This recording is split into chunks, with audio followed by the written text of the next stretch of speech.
Yo tout le monde, aujourd'hui on se retrouve pour une nouvelle vidéo sur Genshin Impact pour la présentation de l'event des lanternes. Donc tout d'abord on va commencer.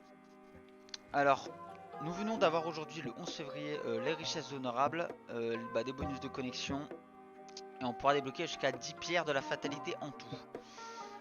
Donc voilà, mais sachant que c'est un peu dommage, je vais expliquer pourquoi, parce que Xiao finit dans 4 jours, sa bannière finit dans 4 jours, donc les pierres d'invocation là ne serviront pas forcément à grand chose. Mais bon, c'est bien quand même. On dit pas non. Donc le festival de lanterne, l'event principal. Donc il se décompose. Nous avons deux arcs narratifs, Lumière à l'horizon. Donc Lumière à l'horizon, c'est un peu les quêtes principales qui tournent autour de Xiao, de l'adepte de Xiao. On peut débloquer 60 primogènes, 3 leçons de héros et 30 000 Mora. Sachant qu'il y en a déjà une qui est sortie de quête. La prochaine se débloque dans 2 jours.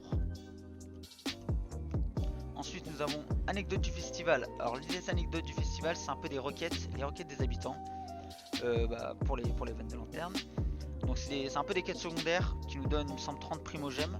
Donc, il y a jusqu'à 3. Voilà. Il y a jusqu'à 3 events, quoi. Donc, c'est plutôt pas mal. En plus, il y en a 9, donc faites le calcul. On va se mettre très très bien en primogèmes. Donc, ensuite, on a l'event théâtre mécanique, plutôt le mode. Qu'est-ce que je raconte? Ensuite, on a le nouveau mode de jeu théâtre mécanique. C'est un peu un mode tower défense. On doit placer des tourelles, tourelles pyro, tourelles cryo. Et il y a des ennemis qui arrivent dans des portails. Ils ne doivent pas passer l'autre portail, l'autre bout de la map. Mais c'est clairement pas mal. C'est un très bon event. Donc ensuite, on a marché aux lanternes. Donc c'est une boutique de l'événement. Rien de très inhabituel. Donc on pourra acheter une couronne de la sagesse, des philosophies de la liberté. Moi j'ai acheté des leçons du héros. Donc là aussi, pour à tes côtés, donc on peut choisir un perso sur les 6 présents. Donc moi je pense prendre Jangling pour la passer en C4 vu que je la joue assez souvent. Donc il faut 1000 talismans de paix. Moi par exemple j'en ai 400, vous voyez. Donc ça il me semble que ça s'augmente avec en faisant un peu de tout en soi. Aussi pour le théâtre mécanique, il faut craft des lanternes célestes qui nous permettent de faire une partie du mode.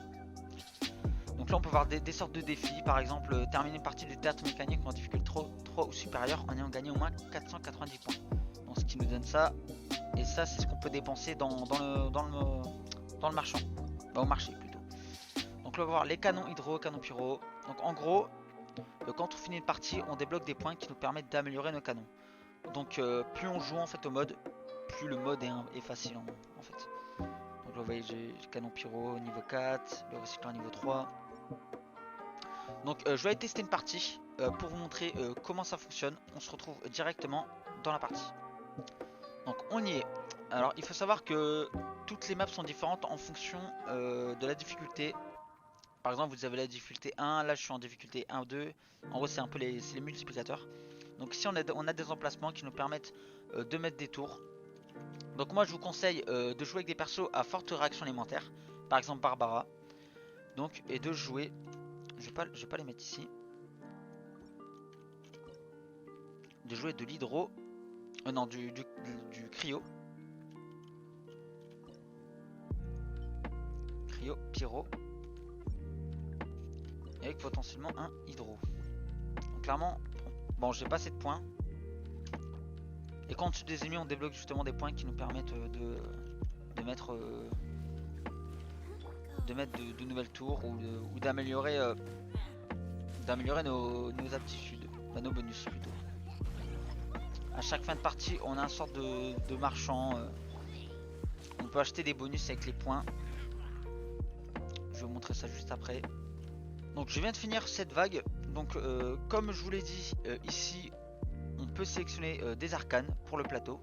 Donc par exemple ici ça coûte 300. Mais bon le bonus c'est pas mal. Les mécanismes pyro peuvent infliger 2 attaques consécutives au même ennemi. Donc en gros ça utilise les points qu'on obtient en tuant des monstres. Donc moi je pense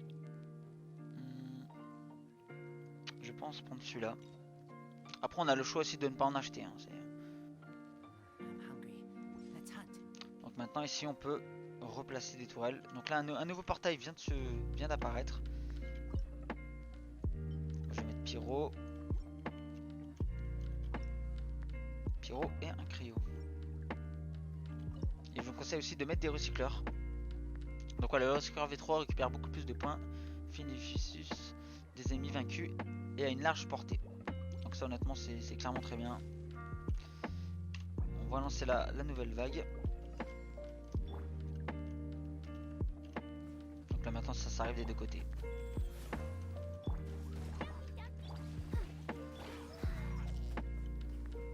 Donc moi je vous conseille énormément de jouer avec un perso eau et un perso gel. C'est très très fort.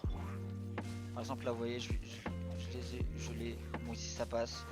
Après voilà, ce n'est pas parce qu'un ennemi passe que c'est la fin clairement. Bon même si là c'est un peu compliqué, je vais pas vous le cacher. Donc plus vous améliorez vos tourelles, plus la partie est facile. Après, bien sûr j'imagine que dans les hautes difficultés, ça va être très compliqué. Même en ayant des tours très très bien montés. Donc je vais acheter certainement un électro, j'en ai pas encore acheté depuis tout à l'heure.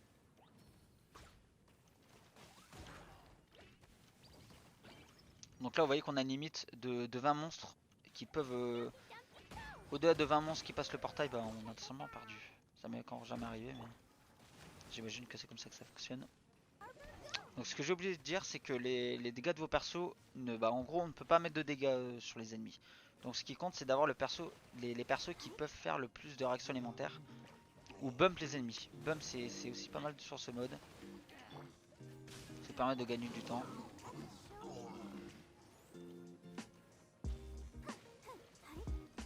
Donc je pense qu'on va se retrouver directement à la fin de ce mode pour vous montrer ce qu'on débloque. Donc défi terminé. Donc là vous pouvez voir bonus 1.2 et j'ai débloqué 420 points qui va me permettre donc d'améliorer mes équipements. Donc voilà la boutique, il me semble que je vous l'ai déjà montré de toute façon. Donc je vais certainement améliorer la tour à Nemo. Je trouve ça assez fort.